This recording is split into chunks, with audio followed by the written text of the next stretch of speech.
What I'm saying is, if you approach these issues and say, I blame the workforce for taking strike action, rather than trying to understand why they've been pushed to that, I don't think that's the way to resolve the disputes. Business Secretary Jonathan Reynolds joins us now. Good morning. Good morning. As you know, a lot of people in the rail sector and also in the NHS have settled their pay claims and their strikes.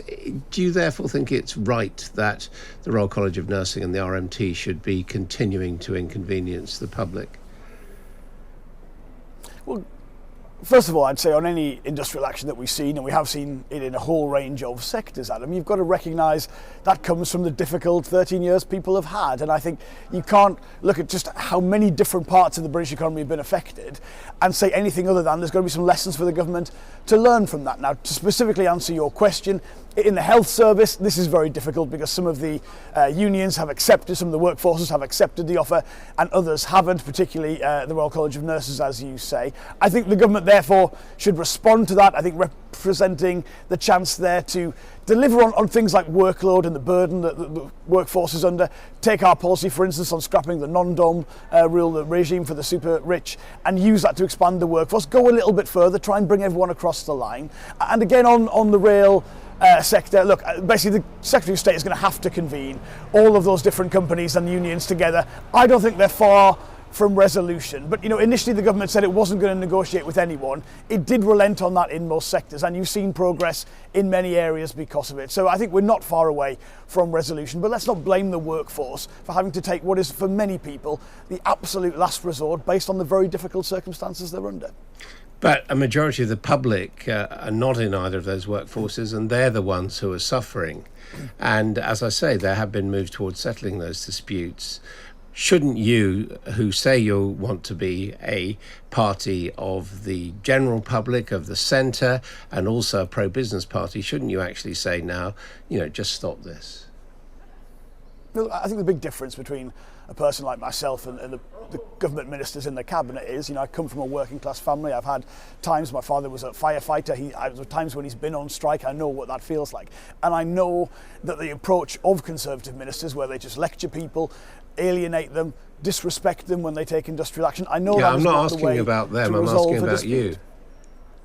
But what I'm saying is, if you approach these issues and say, I blame the workforce for taking strike action, rather than trying to understand why they've been pushed to that, I don't think that's the way to resolve the disputes. I think on both of these, we're not far away. If the government were to, for instance, just take the Labour policy on the NHS entirely, to be honest, raise £3.2 billion by scrapping the non-dom rule, spend it on expanding the workforce, I think, to be honest, that would be the basis to resolve the disputes. And it's the kind of positive proposal we can put forward that we need to see the government adopt. OK, now, you'll have seen probably the front page of the Sunday Telegraph today suggesting that you're going to give votes to millions of European Union citizens.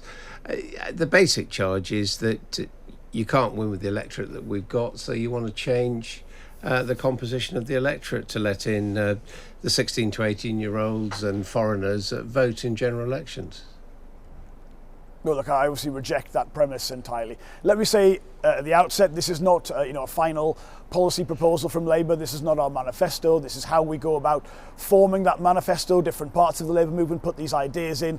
They're discussed, they're voted on, they're amended. That ultimately becomes, in final form, the manifesto. But we are interested in strengthening our democracy. We want more people taking part in it. We want to, frankly, say if people are making a contribution to this country, that should be recognised. They should be part of those deliberations in some way. But it is absolutely in no way about partisan advantage to look at any part of changing the British Constitution. And I can say with some confidence, because we saw some big elections very recently, that Labour is beating the Conservative Party on the current electorate in every part of the country. And that's before we even consider Scotland, Wales, London, places where Labour has existing strength, who didn't go to the polls in the local elections. So look, we should always be looking at strengthening our democracy. What we've seen from the government recently, I think, is actually worryingly trying to restrict people from taking part in it.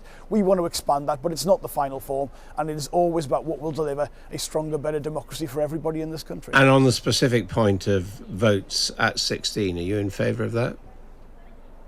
Yeah, I have always been really impressed by the 16 and 17-year-olds I've met in my own constituency in Stalybridge and Hyde, by the quality of their insight into these issues. I think there are maybe some things to iron out in terms of, we have different ages of adulthood across a whole range of policy areas in the UK. So I think probably some consistency might be required in part of that. But I've got a lot of confidence in young people in this country to have a say. If obviously many of them would be in workplaces paying tax, and that's always been part of the debate. So I'm receptive to it, but let's see what final form we get to through this process. John, can I ask you about, there's another policy that's been floated over the weekend, which is that Labour would suggest that bosses shouldn't be allowed to contact their staff members outside of working hours. Do you think that's realistic? Well, look, again, it's an idea. It's not a final proposal, but I do think, obviously, you will know we've seen similar laws passed, I think, in France, in Italy, in Spain. I think Belgium is just doing something very similar at the moment. So there's a conversation going on about how do we react to a world where technology makes it easy to contact people at all times. You've obviously got to respect the fact that there are jobs with antisocial hours. There are times when some jobs, I mean, when I'm preparing to come on a show like yours, I'm obviously working quite late and my staff are involved in that. So you've got to understand that complexity. But there are different approaches to this. It might not necessarily be a mandatory approach. It might be a code of conduct to begin with, but we'll look at that as part of the process.